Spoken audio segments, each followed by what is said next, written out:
Hello everyone, this is Govind Krishna and let me welcome to yet another exciting episode of Green Signal. And let me tell you, I'm so excited because right now I'm standing at the Triumph showroom and around me it's a hell lot of motorbikes of all types, of all variants. I mean, it's just awesome. Adventure bikes are all about conquering terrains rather comfortably. Now, Indian roads being what they are, these bikes make a very strong case here. In today's episode of Green Signal, we will be knowing more about the British manufacturer Triumph's offering, the Triumph Tiger 800XC, the smaller capacity adventure bike. Now, when I say smaller capacity, it doesn't mean that it's a small bike. It's because Triumph has got a bigger sibling, which is a 1215cc bike, the Triumph Explorer. Now, this is an 800cc bike, and it's called the Triumph Tiger 800XC.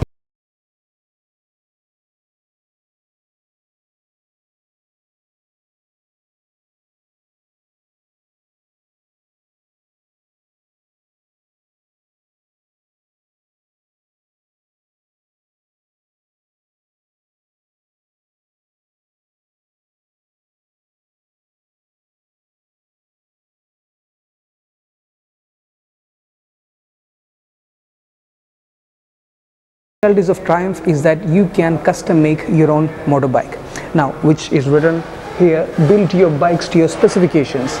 In today's episode of Green Signal, we will be checking out the Tiger 800XC that has been custom made by Triumph.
Like the name suggests, it looks like a tiger about to leap.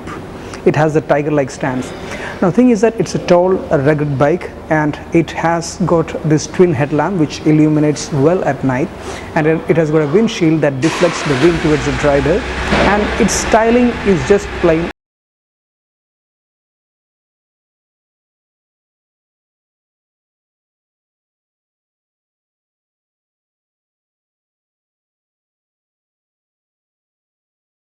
Tall, looks rugged and capable from the word go. It comes with a subtle stubby front beak, extending outwards with a functional fender sitting just over the front tire. Twin headlights illuminate the road brightly at night, while a transparent windshield does a good job of deflecting wind away from the rider.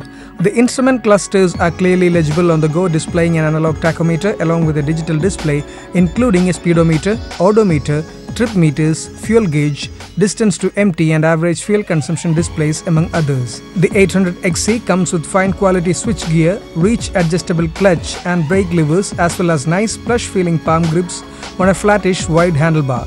Both rear view mirrors are positioned to offer excellent visibility.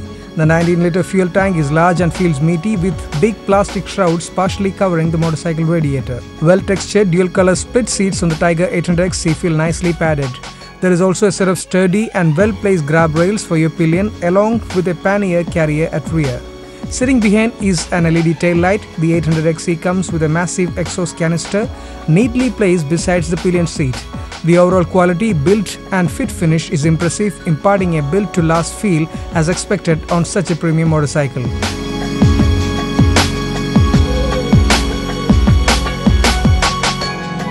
The Tiger 800XC is powered by a liquid-cooled 4-stroke engine that produces a maximum power of 93.7 bhp and a maximum torque of 8.1 kg. It's mated to a 6-speed gearbox.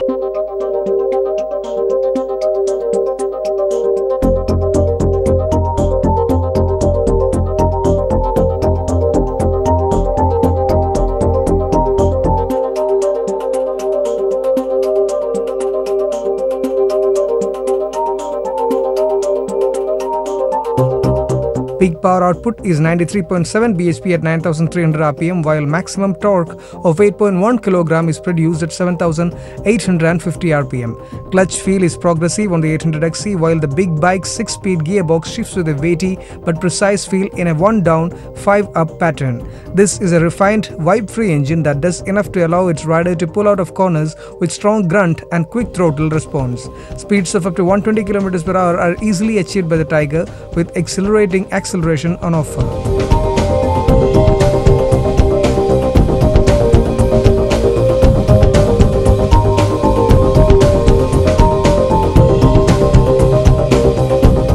This Triumph uses a robust tubular steel frame with an alloy swing arm provided at rear. Suspension is upside-down telescopic forks in front and an adjustable monoshock at the rear. As expected, the Tiger 800XE comes with a pretty high riding position with a commanding view provided of the road ahead. Shorter riders will have difficulty coming to terms with this motorcycle and will do well to steer clear. The riding saddle feels wide enough and proved comfy even when riding the Tiger over longer distances. The 800XE comes with well-placed footrest, and although this is a bike with a largely upright riding position, even taller riders sit with a slight lean forward into the handlebars, which makes the XE feel more like a street bike rather than a multi-purpose adventure bike.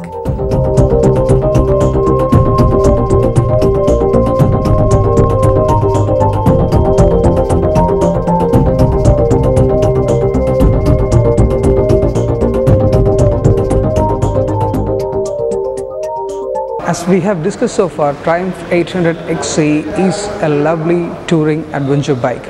Now, if you have that kind of cash to spend, this is one brand and one bike that you should definitely check out, because it's well worth the money that you are gonna spend.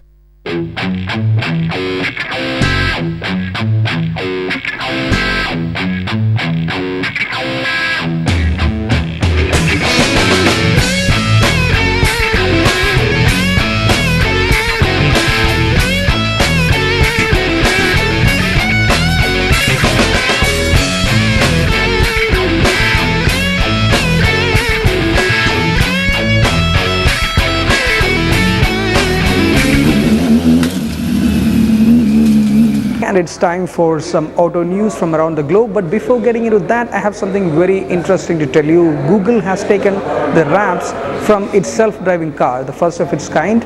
Now, this car is something that's entirely different from what we have seen on the roads now. You don't need to drive this car. You just get inside this car and this car will take you wherever you want to. I mean, it can't fly, but on the road. Now, this is the production form, and while it was in the conceptual form, what Google said was that the cars wouldn't be having steering wheels or clutch or gear or any pedals or anything like that.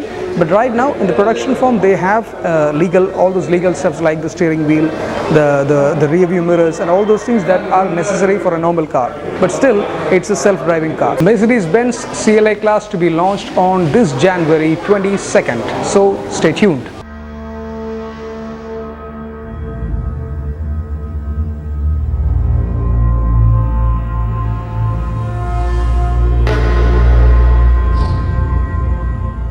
However, some will already be somewhat familiar with this car, as in July 2014, Mercedes launched the CLA-45 AMG, the high-performance version of the CLA-Class sedan. Its intention was to whet our appetites and show us what the ultimate iteration of the CLA was capable of. But the AMG version costs almost Rs 70 lakh, and its performance focus makes it less than ideal for everyday use. The standard CLA-Class, however, will be a much more accessible proposition with more comfortable suspension, conventional petrol and diesel engines, and of course a more reasonable price tag. In fact, the CLA-Class will be Mercedes' most affordable sedan, sitting below the C-Class in the range and going to head with the Audi A3 sedan. The CLA-Class uses Mercedes' MFA platform, a front-wheel drive architecture that also underpins the A-Class, B-Class, GLA-Class, and of course the GLA-45 AMG.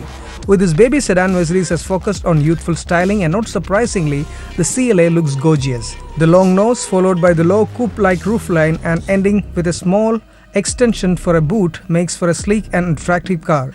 The CLA-Class will use the same engines as the GLA-Class crossover, a 135 bhp 2.2-litre diesel and a 181 bhp 2-litre turbo petrol, both mated to a 7-speed dual-clutch automatic gearbox and powering the front wheels.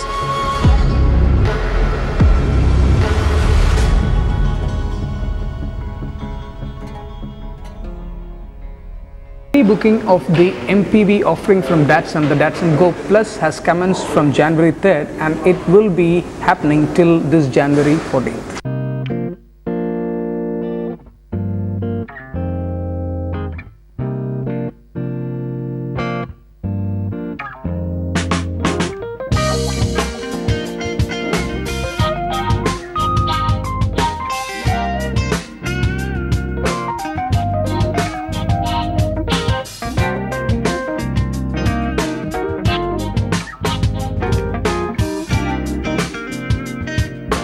The Datsun Go Plus is scheduled to be launched on January 15th. Prospective buyers can pre-book the Datsun Go Plus at any Nissan dealership across India for an amount of Rs 11,000. The amount is fully refundable.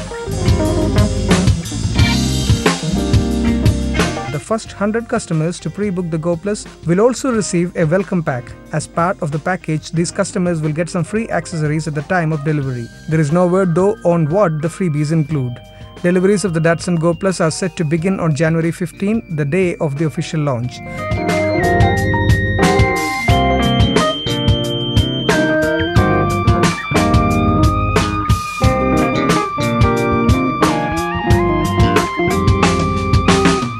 The Go Plus is a compact MPV based on the Go hatchback. It looks to provide 7 seats in a car which is under 4 meters in length and at an attractive price.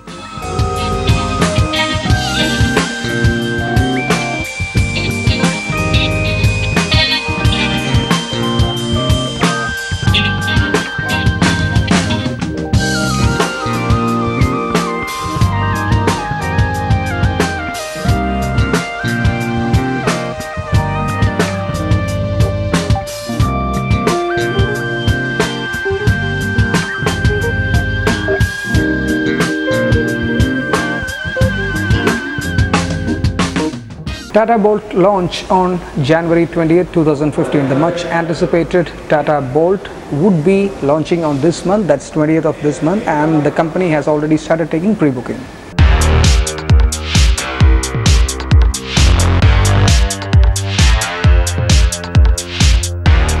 Tata Motors will launch its much anticipated Bolt hatchback on January 20th, 2015. The car maker recently commenced online bookings for the Bolt hatchback at a booking amount of Rs 11,000. The Bolt is the second vehicle after the Zest from the company's Horizon Next umbrella. The Bolt hatchback gets Tata Motors' new design language that was first rolled out with the Zest. It draws power from a 1.2-litre turbocharged Revertron MPFI petrol engine, making 89 bhp of power and 14.27 kg of torque. Tata Motors has said that they have concentrated on quality in the Bolt hatchback. They have put into place a practice where the parts supplied by component makers are put through a thorough check before they are allowed to proceed to the assembly line. The company held a 5-day event for all component suppliers for the Zest and the Bolt. Around 300 auto component manufacturers arrived with over 600 different parts. Each part was fitted and checked for any niggles that could create an issue in the final production model.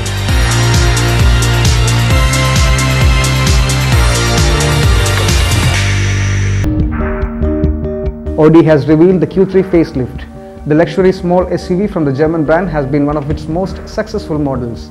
The Q3 facelift gets some cosmetic and technical tweaks and some equipment additions. It is scheduled to make its global debut in February next year. Externally, the Q3 facelift gets a sharper grille, tweaked headlights with daytime running lights, redesigned bumpers, new alloys and slightly different LED tail lights. Mechanically, the engines in the standard Q3 have the same displacement but have been tweaked to deliver slight increase in power, improve fuel efficiency by a claimed 17% and reduce emissions. The 2-litre turbo petrol now delivers 178 bhp and 8 bhp increase. The hotter version of the Q3, the Audi RS Q3, retains the 2.5-litre unit but now delivers 335 bhp, a 29 bhp increase. This facelifted Q3 is expected in India next year and will retain the 2-litre TDI units.